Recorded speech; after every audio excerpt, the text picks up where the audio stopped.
Good morning, ladies and gents. Actually, no, I can't use that for an intro. Hello, everyone. No, that's a bit loud. Welcome back, everyone, to episode 2 of Get My CPC all done within the week and starting my little side hustle whilst I'm still in the army. So basically, for the next 10 minutes or however long this video will be, just please stick with it and stay till the end, because for the next 10 to 15 minutes, you're going to be investing in your future. What I mean by that is there may be some things you missed, there may be some things you would have liked to have heard within that timeline. So just stay with it. I promise you, you will get some benefit from this whole video. Now, I am in my son's room, which is why I'm surrounded full of stuff, okay, such as this awesome Minecraft sword. So, bear with me. On Monday, I sat my Module 2 test and I booked my CPC Module 4 test for the Thursday. Now, in the previous video, which I will put here, in that video, you saw me attempt Module 2, pass first time, using CPC application on the App Store. So, passed my CPC Module 2, had my CPC Module 4 booked on Thursday, and I'd done it with a guy down in Southampton. I will put all his information down below on the description.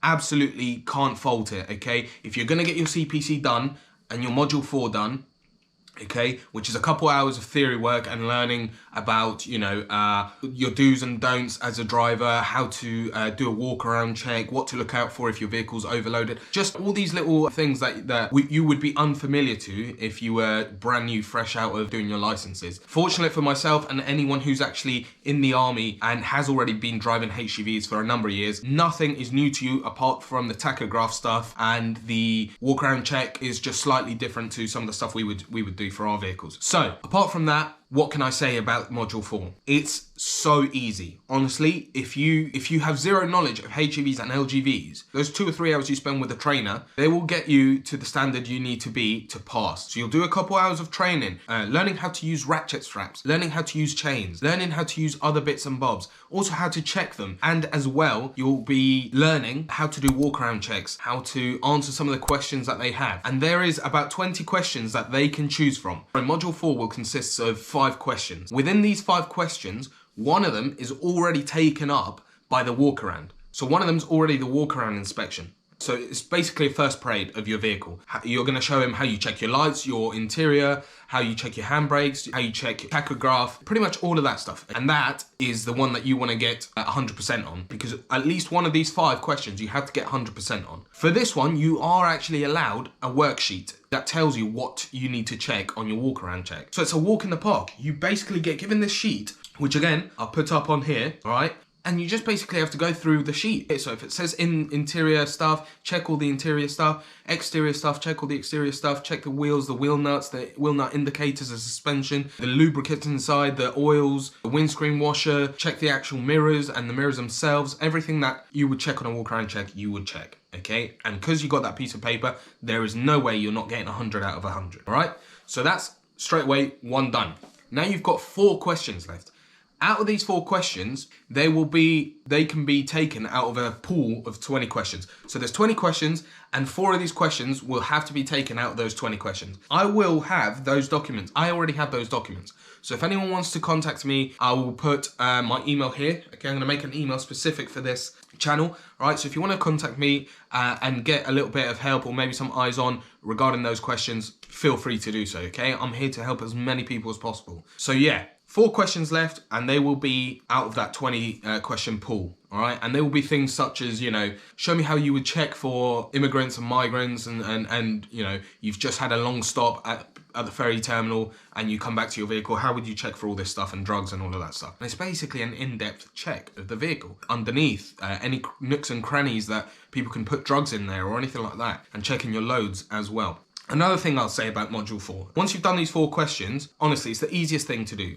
That one you're going to get 100% on because it's a walk around check and you've got a walk around sheet. The other 4, you're 100% going to get them, you're at least going to get 80% on each one. And you don't need 100% pass on each 4 questions. Each question scores 5 points, I believe. I'll look that up in a sec. So, you honestly, you can't go wrong. And the examiner also, what he does, is he will nudge you towards something if you miss something, all right? They don't want to fail anyone. After talking with the CPC instructor, it was quite clear to him that, you know, he's done this a number of years, and if all his students have passed, there's like a 90% pass rate, and the only people that really fail it is someone that's going to really struggle. And I mean, when I mean really struggle, the examiner had to literally nudge him to say, you know, I would use a measuring device to measure my vehicle's height and then adjust it accordingly before, you know.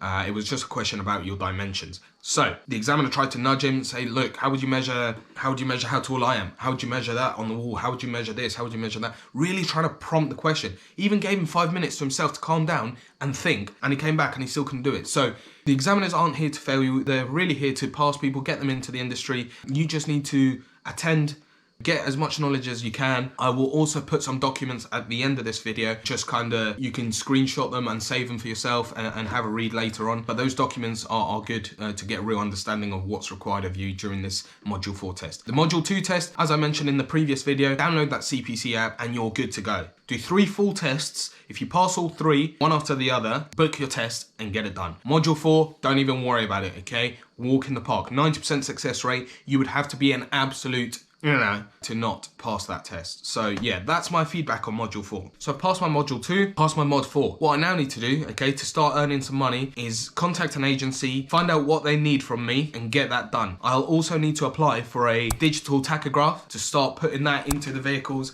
to start recording my driver's hours and stuff like that. Without that, you can't work. So let's apply for a digital tachograph and let's contact an agency and find out what they need from me. I'll see you then for an update.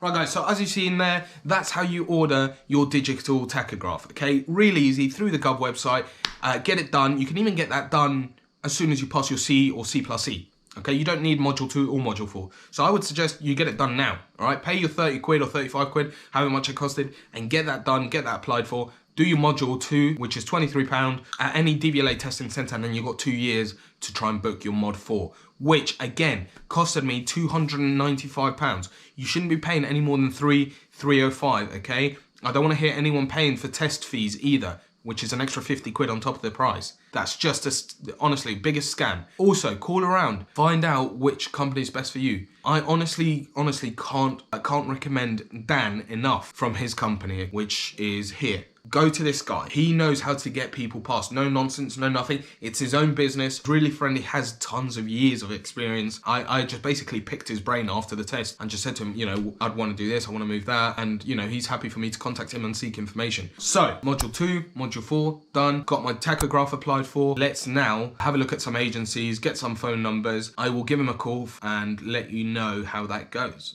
Right, guys. So, just called up a few agencies, all right? I went online, compared a few, the ones nearest to me, gave them a call, and they all need the same thing. So what you're gonna need for an agency, you're gonna need proof that you've passed your Mod 4 if you don't have the card that comes after a few days, all right? So your Mod 4 certificate, your proof of your national insurance, this can be from a payslip, proof of address, okay, your driving license, your tachograph digital card. You will also need 2 references of people that know you. So this can be a friend, a colleague, someone that's not family basically, that can vouch for you. Then you will also need 1 or 2 job references. For the guys in the army, okay, if you don't have more than 2 or whatever, what you can do, I've spoken to them, I said, look, I joined the army when I was 16, never done anything else but the army, okay, driving HGVs and LGVs in the army, all of that stuff. So I can give you to my past 2 line managers and they will vouch for me and give you a reference. And they were more than happy with that. So my past 2 line managers from work, I gave their details to them and they were more than happy. Obviously, guys, if you are gonna do that, make sure you ask them, all right, because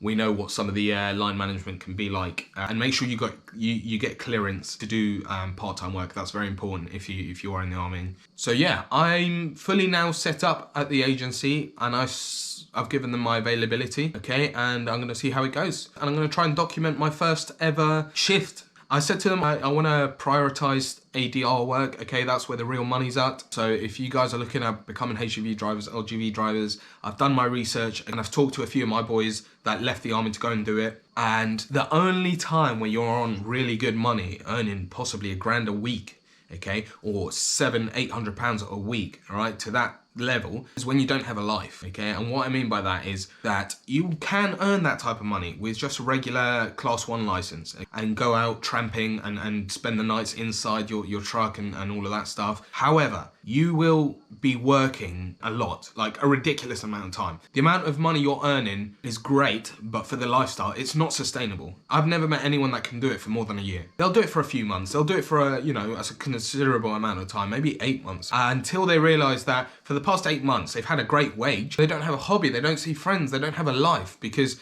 90% of their life is waking up at 3 in the morning, driving an hour to work, getting there for 4, doing a 10-hour shift, finishing that, driving another hour home, hitting traffic, getting home. All you got time to do is sort yourself out, get some food, some dinner maybe, and then go back to bed and rinse and repeat with maybe 1 day off a week because of driver's hours. So what I'll say to people thinking about, just hitting out the normal trucking and all of that stuff is get yourself some ADR, all right? The British Army will pay for you to have ADR. They will make sure you're at an adequate level to pass every single time. And it will get renewed. It's at no cost to you. And that ADR can then start giving you access to the ADR jobs, okay? Where you can work just Monday to Friday, nothing crazy, just Monday to Friday, and you're back home every night, but still earning the same amount of money as if you were absolutely blasting yourself doing class 1 work. So what's the point? Either invest yourself a little bit and get that ADR license and start doing ADR work, all right? Driving fuels, oils, lubricants, gases around. You'll receive training from the agency anyway. So, I said to them, I've got ADR, but I'm not familiar with the civilian vehicles. Every tanker's different, blah, blah. They said for your first 6 ADR shifts, you're going to be shadowed and on the job learning. Don't worry about it.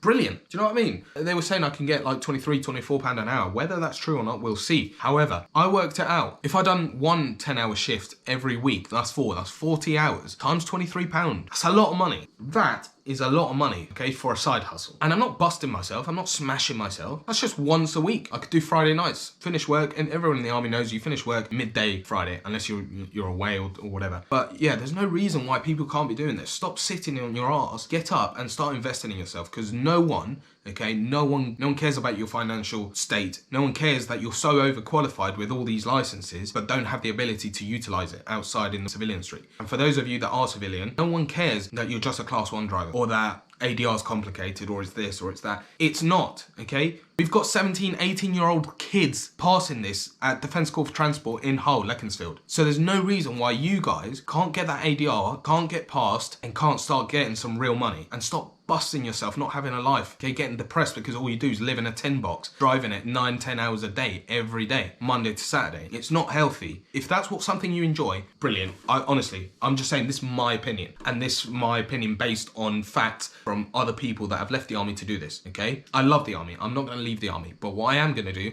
is start getting more money for what I'm worth, all right? Why not? No one cares about you. You have to go out and get it. So, honestly, that's my advice. Get your CPC done, watch the 2 videos, get yourself into an agency. The requirements, like I mentioned, are right here. Get those requirements ticked. Go to the agency, get signed up, give them your availability, make sure your line management is okay with it. If it's a part-time job, but if it's full-time, obviously you pay lip service to that side of the video. I'm trying to talk to 2 different types of groups here, okay? So you will have to do that filter yourself. Honestly, get all those ticks in the box, get yourself ADR trained, qualified, and start getting that extra money. Start getting your worth is all I'll say. So yeah, look out for the next video of me actually going around and doing the job, I suppose. I've got to say, I am super nervous. I've not used a tachograph ever in my life, but I'll tell you what, there's one thing that I can't fault in the army, and I applaud the army for doing, is drilling confidence into everyone. So I may not have done it. I may be anxious. I may be scared about it. I may, be overthinking things in my head about, am I going to be able to drive it? Like, what if I hit something? Like, do you know what I mean? But then on the other hand, I'm like, I don't care. Like, I've been driving fuel tanks tankers around Europe since I was like 18. Just believe in yourself a little bit, believe in your ability, and just go out there and get it. Like, no one's gonna give you this stuff. You have to go out there and fight for it. Hopefully you enjoyed the video, you found some sort of benefit from it, and just subscribe and give us a like or comments, okay? Really like to start engaging with people, helping them out. It's just, I don't know what it is. I've always enjoyed helping people. I've always enjoyed talking to them and giving them advice on things. If anyone's got any questions or anything like that, hit up the comment section. And if you guys want to start following this journey along, there's some good content coming your way, okay? I've got some great plans and I'm gonna have some good videos on doing the actual jobs. If you want to have eyes on that content, then please give me a subscribe. I've got some good videos coming our way.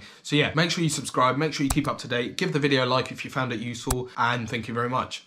Cheers.